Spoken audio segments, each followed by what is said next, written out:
Fala rapaziada, beleza? Martin aqui. Hoje eu queria falar com vocês sobre o medo de perder versus a vontade de ganhar, tá? Então, alguns dias atrás aí um amigo meu me mandou esse vídeo aqui que eu tô deixando aqui, que é uma entrevista do Patrick Moraglotto, sei lá como fala o nome dele, é um grego, eu acho. Que enfim, o cara é um treinador de tênis assim super consagrado, super famoso, muito porque ele treinou a Serena Williams por mais de 10 anos, eu acho. E a entrevista dele com o Nick Kyrgios. E o Nick Kyrgios é um tenista profissional, acho que ele joga ainda hoje. E esse Nick Kyrgios, ele é muito famoso por ser considerado um cara muito talentoso, assim, que todo mundo fala que ele tinha muito talento, muita habilidade, mas ele não conseguiu resultados proporcionais a toda essa expectativa que tinha em cima dele, né? Eu não acompanho o tênis a fundo, sim, mas eu conheço um pouquinho essa história. E aí é muito curioso, é um programa ali de, não é um podcast, né, mas de entrevistas ali, e eles estão conversando ali, trocando ideia. E aí o Patrick, que é o técnico, que nunca treinou o Nick, no caso, né? Mas ele fala que o Nick tem o que ele chama de síndrome do jogador talentoso, assim. E aí eu achei muito curioso esse conceito de síndrome do jogador talentoso.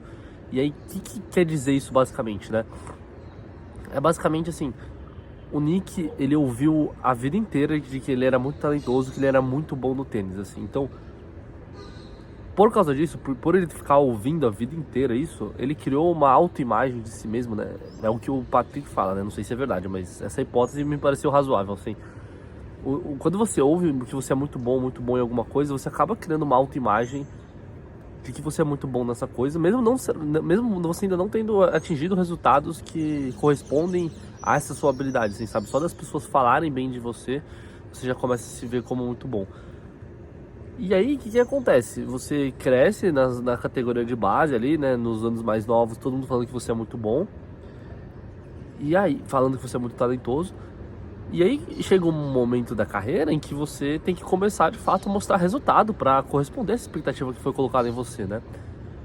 E aí você toma um risco, assim, porque se você for lá jogar e acabar perdendo, talvez você vai estar não correspondendo nessa expectativa que foi colocada em você.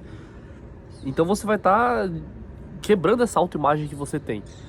E aí uma forma que as pessoas muitas vezes têm de se defender dessa quebra de expectativa é, por exemplo, não dar tudo de si, assim, sabe? Então não dar 100%, não se dedicar ao máximo. Porque caso elas percam, caso elas não tenham sucesso, elas têm essa desculpa justamente de falar que elas não deram 100% de si. E logo elas não ganharam não porque elas não são talentosas, mas sim porque elas não deram 100% de si, sabe?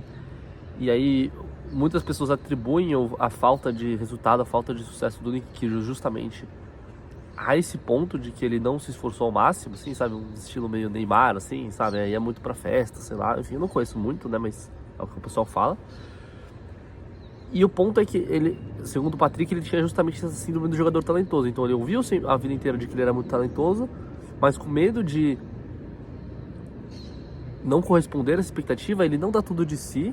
E aí, caso ele perca, o motivo não é porque ele não é talentoso, o motivo é porque ele não deu tudo de si, porque ele não se esforçou o suficiente e tal.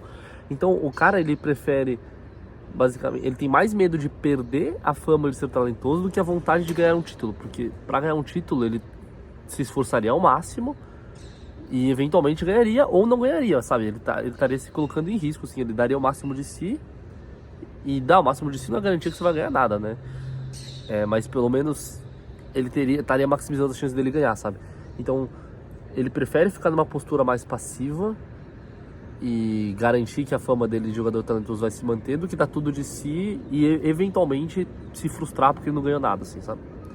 E enfim, achei bem curioso essa reflexão aí do síndrome do jogador talentoso, nunca tinha ouvido falar, achei bem legal, assim.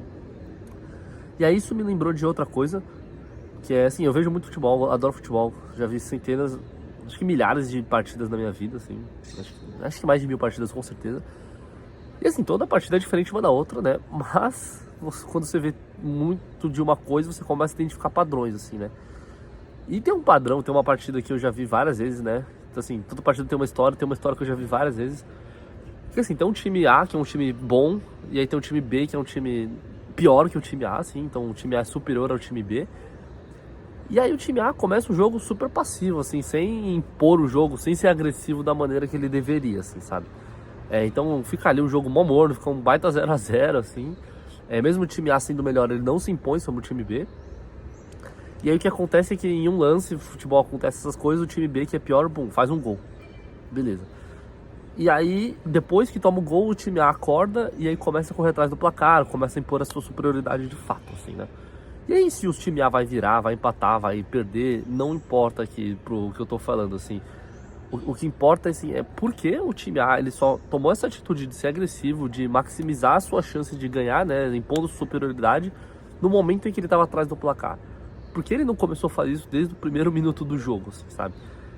E assim, a resposta meio psicológica para isso é porque com o 0 a 0 ele tava meio que confortável, meio que achando que a qualquer momento ele poderia fazer gol, mas aí quando ele começa a perder, quando o jogo tá 1 a 0, aí ele acorda e fala, opa, não, agora eu preciso correr atrás, assim, né? Então, o 0 a 0 ele era uma situação em que ele não provocava o time superior a dar tudo de si, a impor a sua superioridade, e ao mesmo tempo não maximizava, e ao mesmo tempo provocava uma situação em que ele não estava maximizando justamente suas chances de ganhar. Ele só começou a maximizar suas chances de ganhar quando a água bateu na bunda de fato, assim, sabe? Quando ele realmente começou a perder o jogo. Então, enfim. E aí, sim, eu falei essas duas coisas, a história do Nick Kyrgios, né, com o Patrick, e agora essa parte do futebol, porque tem duas coisas que me fizeram pensar essa semana, assim. Uma relacionada ao tênis, assim, né? Será que tem alguma autoimagem de mim mesmo, de eu mesmo, aliás, que eu tô tentando manter, fugindo de algum risco, assim? Será que tem algum risco que eu deveria estar tomando e eu não tô tomando? Não sei, sabe? Será que eu tô me sabotando porque eu acho que eu tenho uma autoimagem de mim mesmo? Não sei, eu tô refletindo sobre isso, sim. Mas acho que o principal é, será que tem algum risco que eu deveria estar tomando e eu não tô tomando?